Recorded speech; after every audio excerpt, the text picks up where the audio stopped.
Hello and welcome to my guide of Winter's Bone. This is Component 1, Section B, American film since 2005, and the specialist area of the section is Spectatorship. Well, what's Spectatorship? I've made a clip. Here it is. What is spectatorship?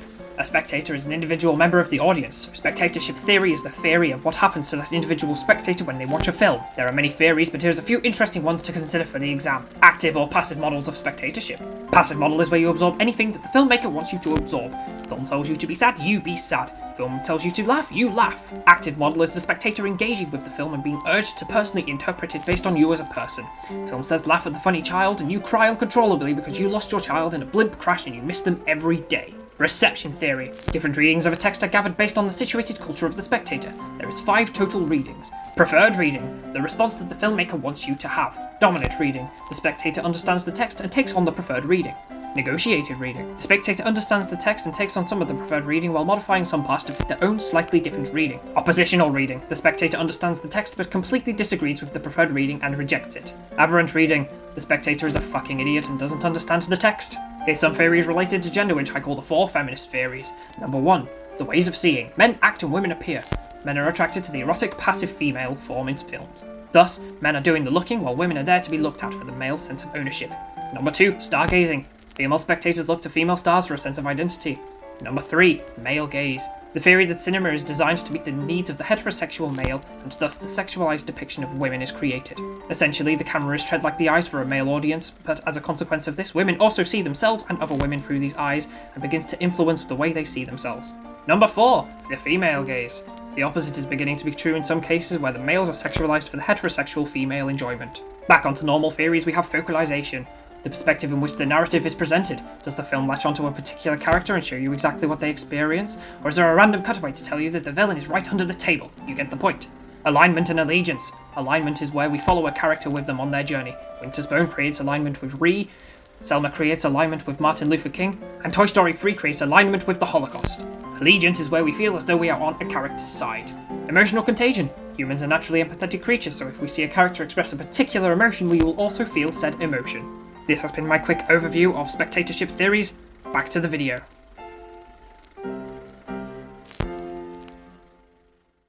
So for this section of the Film Studies Equdas exam, you have to study 2 films. The films we've chosen is Winter's Bone and Selma. This week we are going to look at Winter's Bone. Now, Winter's Bone is set in the Ozark, which is a place that's stereotypically shown as being the hillbillies. Look at Cletus from The Simpsons, for example. This film tends to show a realistic representation of them, and as such shows representations of poverty, community and gender as well. So, let's talk about aesthetic and film form for the film. For one, the aesthetic links to social realist genre. The handheld spherical lens cameras, along with the found locations linking to poverty-stricken areas, and a serious narrative. These are all genre signifiers of social realism, and are all present in this film. The soundtrack, especially early on, creates a very melancholic aesthetic. In the very opening scene, there's a very empty soundtrack with only a simple banjo playing and the diegetic audio of the kids running around and Ree speaking. This then cuts into a long take of Ree thinking to herself sadly at the kitchen sink, and this cut prior implies that this opening scene is a memory from Ree. It shows her interests and desires to take care of her siblings. The mise-en-scène of the scene shows the poverty of living. Everything around is worn down, it's all cluttered and messy, everything seems to be slightly askew, broken, old school, stuff like that. With this long take and cut, alignment is created for Ree. An emotional contagion, seeing her depressed and melancholic, will make the spectator also feel melancholic. This alignment and emotional contagion is massively helped later on with the long tracking shots, as we get to follow this character and feel completely focalised on them and see what they're doing. This opening scene does a great job at getting into Ree's head and helps to focalise on her as a character. Another thing that the aesthetic creates is the sense of a rustic community. There's a very warm orange and brown colour palette to signify warmth and home in the community. The settings and the props are all completely worn out or old, and there's a very wooden aesthetic, which implies poverty. All of the setting and props are typically made out of wood. Look at all of these houses and huts that are all worn down. Everything's a complete mess. There's a lot of wooden sections. There's entire scenes that are dedicated to splitting up logs for the winter. And then if you look at technology, everything technology-wise is very old school and outdated. The wood chipper, the chainsaw, they're all quite rusty. There isn't really much modern technology in sight in this particular scene. And any technology that is present, such as the truck, they're all very old trucks. There's a particular use of extreme long shots and long shots, along with the long takes of walking which demonstrate the distance of the community as well. However, on top of this, the community is represented as not quite inviting. There's a very shallow depth of field and there's very little exposition, which makes it so that the spectator is just thrown into the world with no context, which positions them as an outsider. Which this is later reinforced in the scene where the sheriff arrives. He's visually uncomfortable and out of his element, just as the spectator is, which this is further enforced by his costume and car having a teal/blue colour scheme. In this scene we align ourselves more with the sheriff, as we feel as though we can identify with him more than the community, as he is more up to date with the technology, he has a more modern car and a more clean uniform, and it's something that an audience that's going to be watching a film like this would typically be aware of. The target audience for this film seems to be a very niche fans of social realism, which is a very small group of people, to be frank. The film originally wanted a $4 million budget, but nobody was really willing to invest in it, so they had to cut their losses and go for only a $2 million budget. Another key sequence of the film is the dream sequence. The scene is shot entirely on an old film camera with a 4:3 aspect ratio and black and white surreal images. This scene actually encourages an active spectatorship to decipher the dream, which could be interpreted. This scene actually encourages an active spectatorship to decipher the dream. This could be interpreted by the squirrel being symbolic of Rhea and the outside world coming to force her out of her home, the outside world in this context being represented by the chainsaw. This isn't the first time the aesthetic has changed though, the aesthetic also changes in the cattle market. This place is significantly more industrial and familiar to the spectator, hence there's more teal colours, a steady cam and glaring lights, which is more commonly seen in modern day cinema and is very easily noticeable by the audience and spectators. In all of the community scenes there's a very wooden base material, which the community has. However, here it's more metallically built, implying that it's further advanced for the people of a higher class and calibre. While in the community you might see houses and fences made entirely out of wood, kind of strung together and falling apart. In this first scene you see metal bars, like for fencing, everything's a lot straighter and clean, and just overall more modern, because it's a more modern area, which only people from the higher calibre of the community can go to, such as Thump. The film uses a lot of handheld cameras in order to embody the spectator as part of the area. By having the spectator see through the eyes of a handheld camera, they feel as though they're actually embodying themselves inside of the community. Therefore it helps with emotional contagion. It also helps the spectator feel more uncomfortable with the community, which is what Deborah Granick, the director, intended. By doing this and creating this sense of uncomfortability, it makes the audience feel like an outsider looking into a community that has been thoroughly underrepresented for the longest time. So now let's get into the representations of the film. Winter's Bone has been described by the director Granick as a feminist film in an anti-feminist world. The community is highly patriarchal and highly sexist, based on these sexist ideals such as domestication, and not so much objectification because that's more of a modern day sexism, but definitely objectification and definitely patriarchal ideas of men being powerful over women. They're significantly more dominating than the women and just uphold more power based visually in scenes where they're framed above them. Some of them will hold phallic objects such as a gun, that's a very common one. And their in general attitude and the reactions of said women, where they tend to cower in fear of them. That said, the main character Rhea is a rebel to this idea, and she frequently tries and succeeds at being the more dominant figure. My favourite example of this is when Rhea goes to visit her friend Gale. Gale's husband is taking up the entire audio space, listening to very violent, loud metal music, conforming to the representation of men being invasive, aggressive and dominant. Despite this, Rhea actually conforms with sarcasm, saying, "You gonna invite me in? Or I could just stay out here and talk to you." To which he responds, "Yeah, you can come in a submissive manner, showing that Rhea has therefore succeeded in switching the gender roles and making the male submissive to her needs. However, at the start of this scene, like I said, she conforms to the idea of patriarchy, having to ask him to come in, but she does it in such a sarcastic way that it is empowering instead.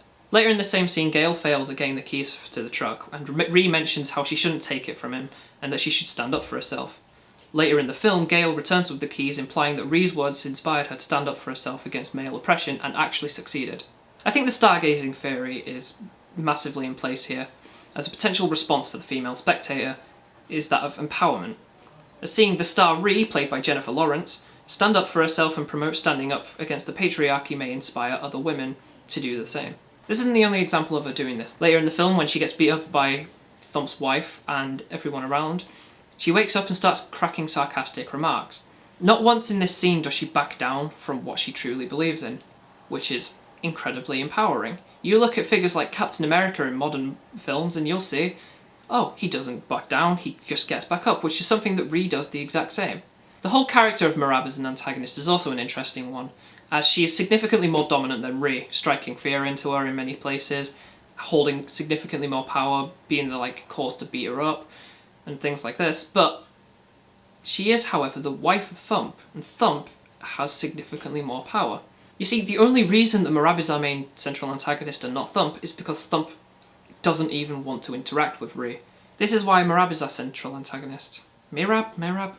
I don't know how you say her name, but it's spelled M-E-R-A-B. This theme of patriarchal households persists as Rhi goes on for 3 different other households, all dominated by the male of the house. She goes to Teardrop's house and he strikes fear into his wife, holds the phallic gun in his hand, and when Rhi starts to continue to not submit to him, he grabs her face in a dominating way and just looks at her very powerfully while smoking. Towards the end of the scene, Rhi starts to feel very fearful of Teardrop and just leaves, which can show that despite the fact that she is a strong figure, sometimes it is still too much to deal with, and it still does knock her down. The men of the film also try to pass on this ideology, which is shown when little Albert offers to take Sonny, which is Rhi's brother, but not Ashley, obviously the sister, to which Rhi has a highly aggressive response to. This response is likely to be shared due to the emotional contagion and the preferred reading of the scene. Mentioning Teardrop, he is also another character who begins to subvert his gender role in specific scenes. Towards the beginning, he is highly aggressive and emotionally dead throughout the entire film, holding his masculinity in stride as he persistently dominates women in an impressive way. However, later on in the film, when he begins to form a proper connection with Rhi, in particularly the truck scene, he has a moment where he opens up to her a little bit and starts to talk about how the death of his brother has affected him, to which Rhi responds by holding onto his shoulder and giving him emotional support.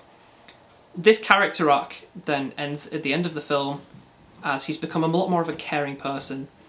At the end of the film, he offers 2 baby chicks to the siblings, telling them to take care of them, and even starts playing some music for them in a really sweet scene. He's just become a genuinely more caring and open person, and starts to conform away from these patriarchal ideas.